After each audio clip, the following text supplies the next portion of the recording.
A'udzu billahi minasyaitonir rajim. Bismillahirrahmanirrahim. Alhamdulillahirabbil alamin wassalatu wassalamu ala asyrafil anbiya'i wal mursalin wa ala alihi wa sahbihi ajma'in. InsyaAllah pada kali ini Ustaz akan menerangkan, menceritakan tentang Ghazwatu fi zaman Rasulullah sallallahu alaihi wasallam. Apa itu ghazwah? Ghazwah itu perang. Perang yang terjadi ketika zaman Rasulullah sallallahu alaihi wasallam, iaitu perang Khaybar. Ghazwatu Khaybar, perang Khaybar. Okey. Perang Khaybar ini berlaku pada bulan Rejab pada 7 Hijrah. Sebahagian pendapat mengatakan bulan Muharram. Okey.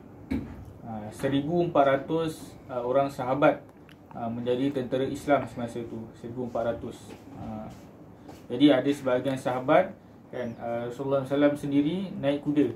Ada sebahagian sahabat berjalan kaki.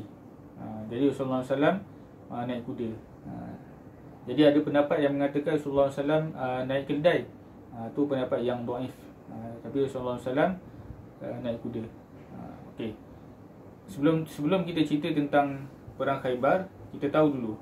Okey, Khaybar itu apa dia? Khaybar ni adalah satu tempat yang berhampiran ataupun berdekatan dengan Madinah. Khaybar ni tempat orang Yahudi melarikan diri daripada dihalau daripada Madinah. Orang Yahudi ni dia dihalau daripada Madinah. Sebab apa dihalau? Sebab dia telah melanggar salah satu perjanjian piagam Madinah. Perjanjian apa? Perjanjian apa yang menyebabkan dia dihalau ni?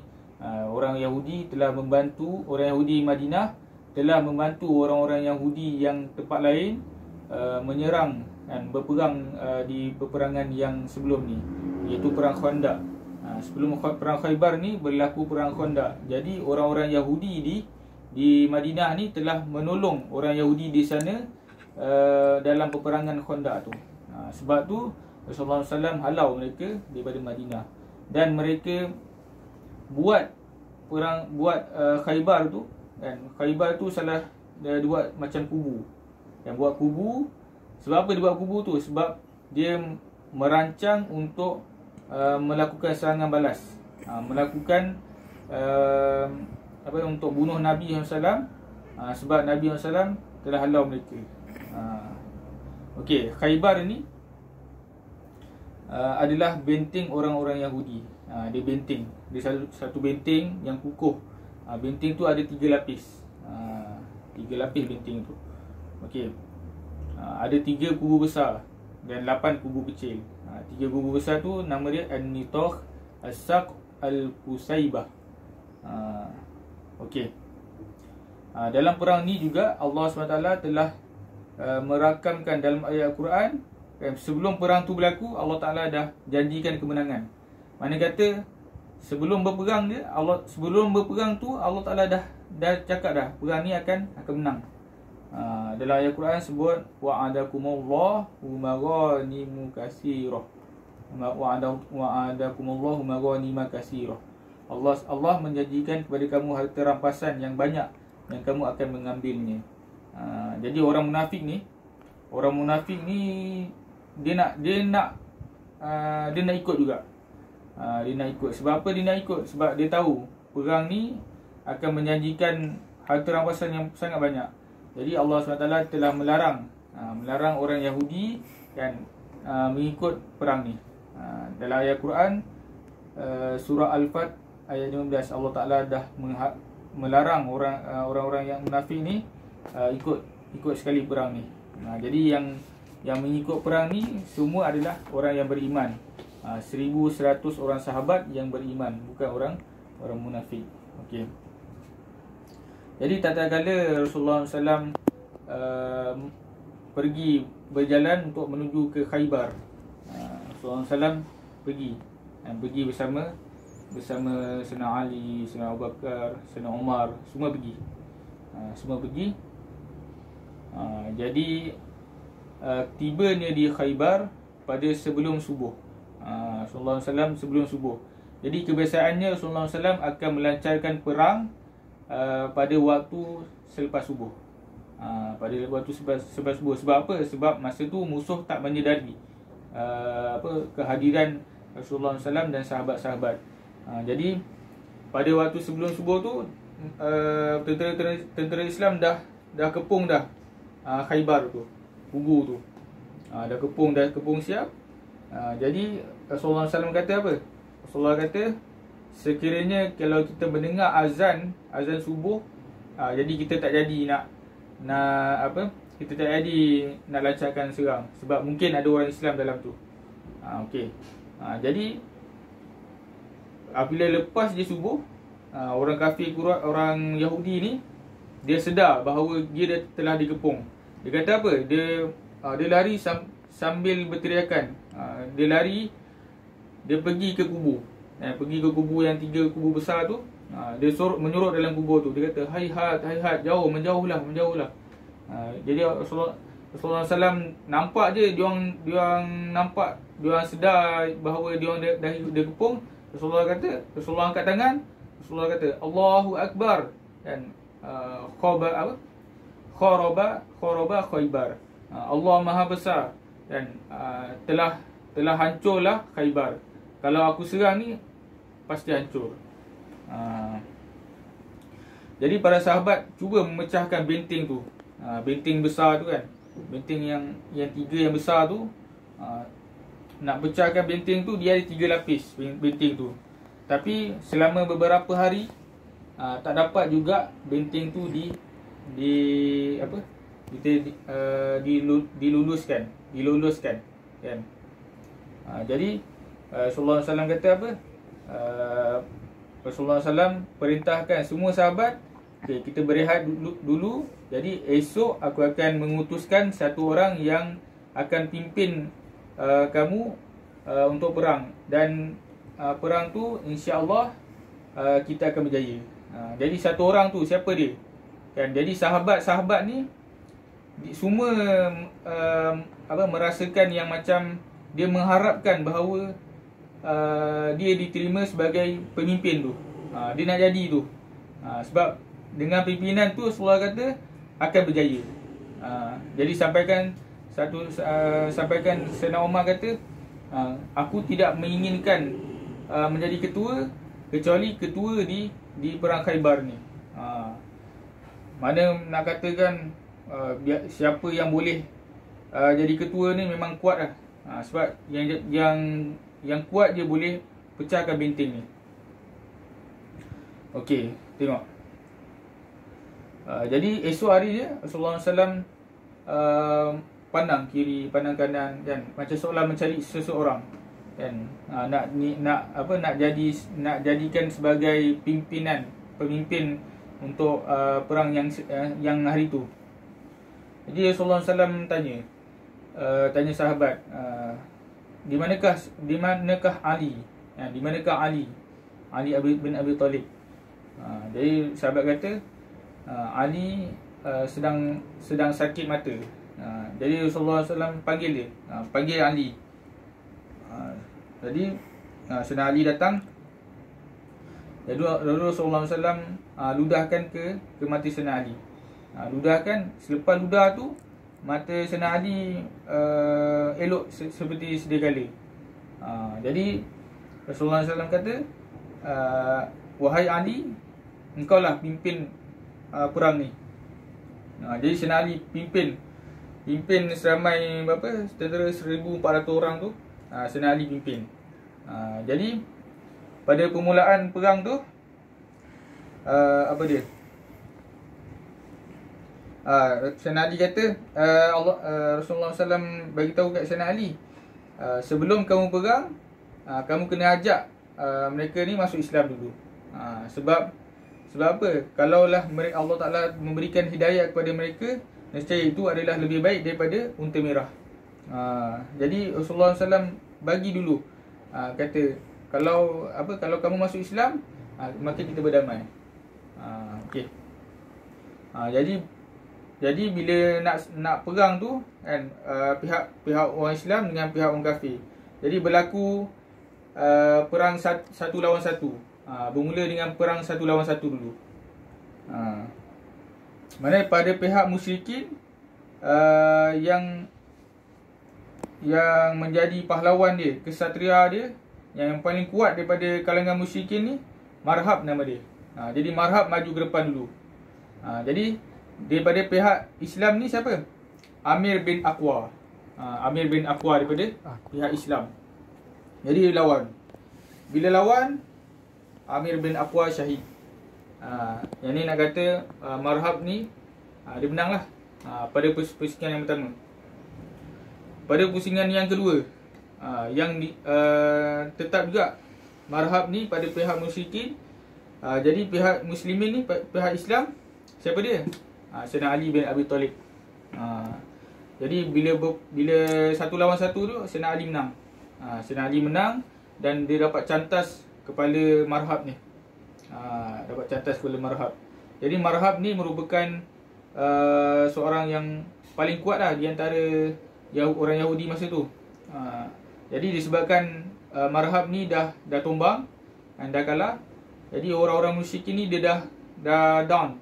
Dan dia takut, dah risau lah sebab pahlawan dia dah mati. Jadi mereka, orang musyrikin ni terus rasa lemah. Jadi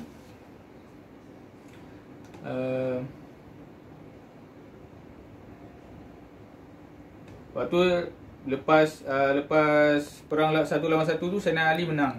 Bila Sayyidina Ali menang, Sayyidina Ali robohkan salah satu pintu daripada kubur tu, pintu gerbang yang sangat besar. Jadi sebelum Sayyidina Ali nak robohkan pintu tu, Sayyidina Ali dikepung dengan beberapa orang kafir, orang Yahudi ni. Sayyidina Ali lawan semua. Sayyidina Ali lawan dalam berapa orang? Lawan seorang. Sayyidina Ali menang. Kan?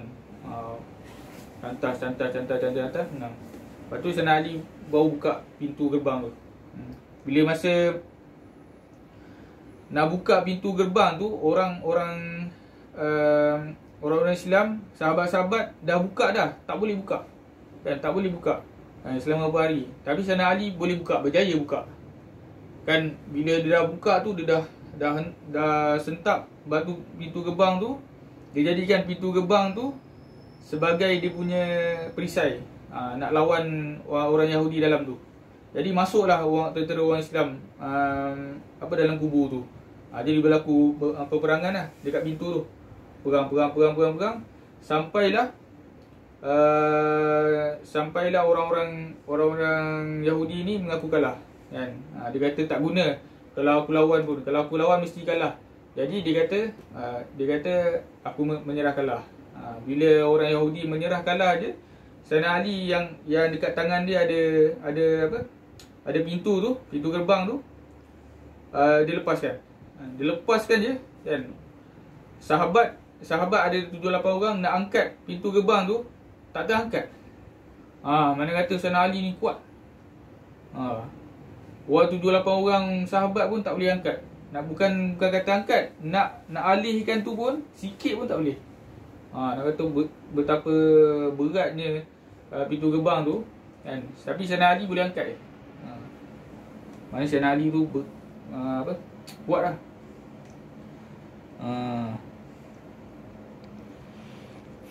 Setelah itu orang Yahudi mengatakan 8 orang sahabat cuba mengangkat pintu itu, tapi tidak berjaya walaupun menggesernya.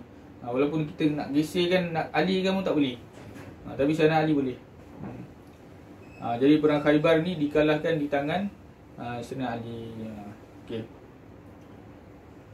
Okey, itulah sedikit perjalanan bagaimana orang Islam kalahkan orang Yahudi di perang Khaybar.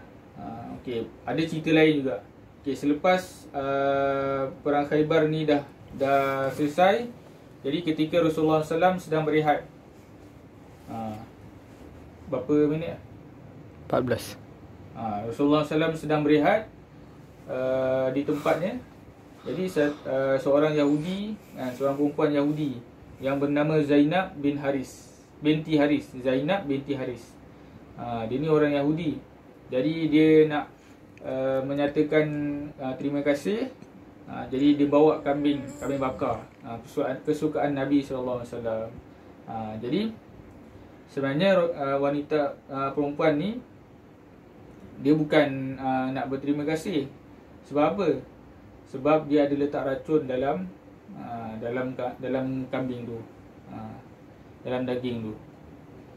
Jadi ketika Rasulullah SAW nak makan, tengah makan, daging tu berada dalam mulut Rasulullah SAW. Daging tu cakap kepada Rasulullah, ya Rasulullah, dalam aku ni ada racun, jadi buanglah.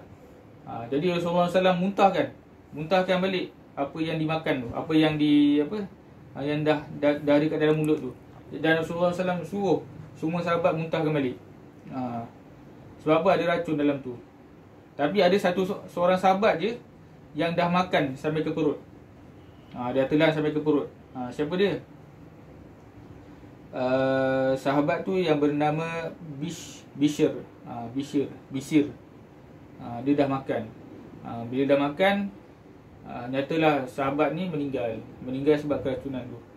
Jadi orang Yahudi ni, pendek cerita dia, Rasulullah SAW jumpa orang Yahudi ni, orang perempuan Yahudi ni. Dia kata, apa yang kamu letak pada kambing tu, kan? Dia kata, aku telah letak racun supaya semua orang Islam mati. Betul lah dia letak racun. Sebab aku nak balas dendam atas ayah dan suami aku yang telah mati di medan peperangan. Jadi pendek cerita dia, perempuan ni masuk Islam. Jadi dia kata dia nak uji bahawa kalau benarlah engkau Nabi, benarlah engkau utusan Allah Ta'ala, dan kau takkan termakan dengan racun tu. Jadi kalau engkau bukan utusan Allah Ta'ala, kau akan makan dengan racun tu dan kau akan mati. Jadi betul lah bahawa engkau adalah utusan Allah Ta'ala, dan aku saksikanlah semua orang bahawa aku bersaksi bahawa tiada Tuhan yang semua melainkan Allah, dan Nabi dan Muhammad itu berseru Allah Ta'ala. Dan dia masuklah Islam. Jadi selepas dia masuk Islam tu, Rasulullah SAW hukumkan dia sebagai hukum qisas. Hukum qisas maksudnya dia dah bunuh satu orang Islam. Dia dah bunuh sahabat Nabi yang bernama Bishr, dan sebab dia termakan racun tu. Jadi sebab tu dia dihukum bunuh, dihukum qisas, bunuh balik. Jadi dia terbunuh lah masa tu. Jadi dia terbunuh tu dengan tidak rasa kecewa pun, sebab dia dah masuk Islam. Masya Allah, dia dah masuk Islam. Itulah sedikit sebanyak tentang ringkasan tentang perang Khaybar. Jadi apa yang kita dapat ni boleh kita manfaatkan. Mana kata banyaklah manfaat yang kita boleh dapat daripada kisah ni. Bahawa Nabi SAW berperang ni bukan semata-mata perang, bukan semata-mata harta, tidak. Nabi SAW berperang ni sebab untuk menegakkan agama Islam. Jadi sebelum Nabi SAW berperang tu, Nabi SAW kata kepada Sayyidina Ali, kalau mereka ni nak masuk Islam, silakan, kan? Jadi tak jadi perang. Jadi mereka disebabkan dia orang tak nak masuk Islam, jadi berlakulah perang. Okey. Wallahu a'lam. Aqulu qawli hadza wa astaghfirullah li wa lakum.